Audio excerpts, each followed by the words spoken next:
সায়ন হঠাৎ চরম উত্তেজনায় আর রাগে চিৎকার করে উঠল, বন্ধ করো এইসব রিমি, প্লিজ বন্ধ করো। আমি আর এগুলো একদম নিতে পারছি না। কি হবে তোমার এত রূপচর্চা করে? কাকে দেখাবে তুমি বলো? সায়নের এই গলার আওয়াজ পুরো ঘর জুড়ে গম গম করে উঠল।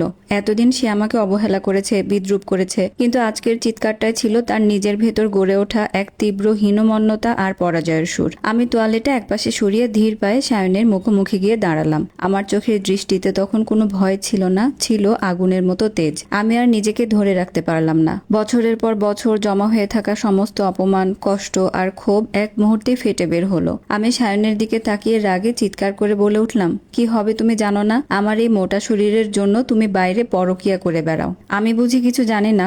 এতদিন কথায় কথায় আমাকে আমার শরীর নিয়ে খোঁটা দিয়েছ, আর আমি বোকার মতো মিষ্টি হাসি দিয়ে সব মুখ বুজে মেনে নিয়েছি। কিন্তু আমি কি ইচ্ছে করে মোটা হয়েছি? উত্তর দাও। তোমাকে বাবা ডাক শোনানোর জন্য আমি জীবনের ঝুঁকি নিয়েছি, মৃত্যুর সাথে লড়াই করেছি। আমার কণ্ঠ কাঁপছিল, কিন্তু প্রতিটা শব্দ ছুড়ছিলাম বানের মতো। সায়ন চমকে উঠে কয়েক পা পিছিয়ে গেল। আমি তার আরো কাছাকাছি গিয়ে বলতে লাগলাম, যে মেয়েটা বিয়ের আগে সারাদিন শুধু নিজের রূপচর্চা করত, মুখে একটা ব্রণ উঠলে সেটা যতক্ষণ না ঠিক হয় ততক্ষণ গলা দিয়ে তার খাবার নামতো না, সকাল 8টা-9টার আগে যার ঘুম ভাঙতো না, সেই মেয়েটা বিয়ের পর তোমার অফিসের আগে ঘুম থেকে উঠতো, আয়নায় নিজের মুখটা দেখার আগে দৌড়ে রান্নাঘরে ছুটতো শুধু তোমার আর তোমার সংসারের দেখাশোনা করবে বলে। বাচ্চা সামলে, পুরো সংসার সামলাতে সামলাতে যখন আর নিজের শরীরের উপর কোনো নিয়ন্ত্রণ রইল না, মোটা হয়ে গেলাম। অমনি তুমি পাল্টে গেলে। আমার চোখ থেকে ততক্ষণে জলের ধারা নেমে এসেছে, কিন্তু গলার আওয়াজ থামেনি। আসলে সায়ন, তুমি আমাকে কোনোদিন ভালোবাসোইনি। তুমি ভালোবেসেছো কেবল একটা সুন্দর মেয়েকে, একটা চটকদার শরীরকে, যার পরিণতি হিসেবে সেই শরীরের নেশায় তুমি আজ অন্য নারীর শরীরের পেছনে ছুটছো, পরকীয়ায় জড়িয়েছো। কথাগুলো বলতে বলতে আমি অঝরে কাঁদতে লাগলাম। এতদিন ধরে যে বাঁধ আমি শক্ত করে ধরে রেখেছিলাম তা এক মুহূর্তে ভেঙে চুরমার হয়ে গেল।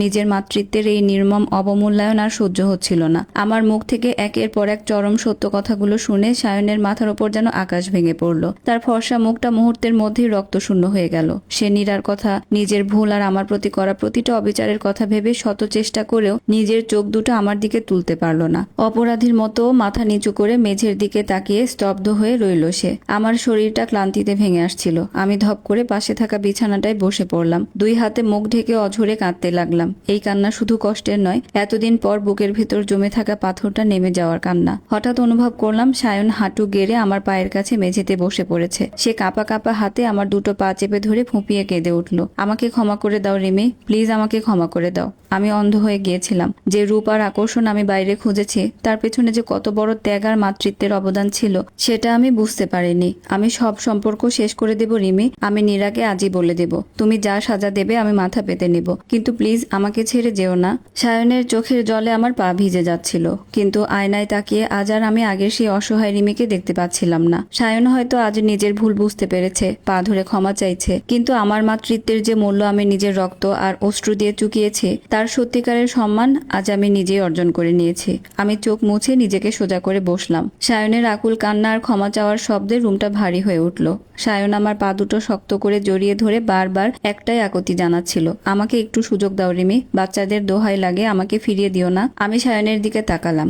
এই সেই মানুষ যাকে একদিন অন্ধের মতো বিশ্বাস করেছিলাম। তার চোখের জল আজকের অনুশোচনাটা হয়তো সত্যি, কিন্তু সেই অনুশোচনা কি আমার ভেঙে যাওয়া হৃদয়টাকে আবার আগের মতো জোড়া লাগাতে পারবে? ঠিক সেই মুহূর্তে পাশের ঘর থেকে ছোট বাচ্চার ঘুম ভাঙার ডাক ভেসে এলো, মা। আমার ভেতরের মাটা এক মুহূর্তে জেগে উঠল। বুকটা চোরমার হয়ে গেলেও আমি সায়নের কাছ থেকে ধীরে ধীরে পা দুটো ছাড়িয়ে নিলাম। চোখের পানি মুছে একটা দীর্ঘশ্বাস ফেলে বললাম, উঠো সায়ন। সায়ন অশ্রু সজল চোখে আমার দিকে তাকালো, যেন এক দণ্ডিত অপরাধী তার রায়ের জন্য অপেক্ষা করছে। আমি শান্ত গলায় বললাম, আমাদের দুটো সন্তান আছে সায়ন। তাদের নিষ্পাপ চোখগুলোর দিকে তাকিয়ে তাদের ভবিষ্যতের কথা ভেবে আমি তোমাকে ক্ষমা করে দিলাম। সংসারটা হয়তো ভাঙবে না, বাচ্চাদের বাবা হিসেবে তুমি এই ঘরেই থাকবে।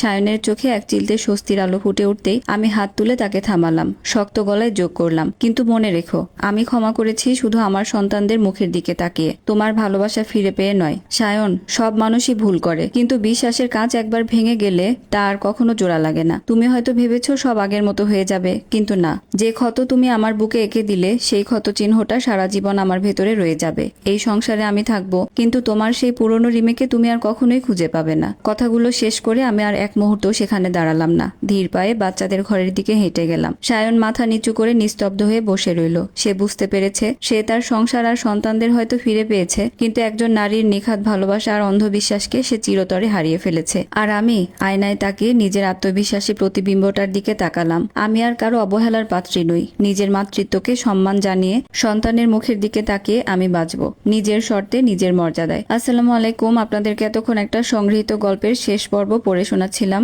গল্পের নাম ছিল মাতৃত্বের মূল্য। গল্পটা আপনাদের কাছে কেমন লেগেছে অবশ্যই একটা কমেন্ট করে জানাবেন। আল্লাহ হাফিজ।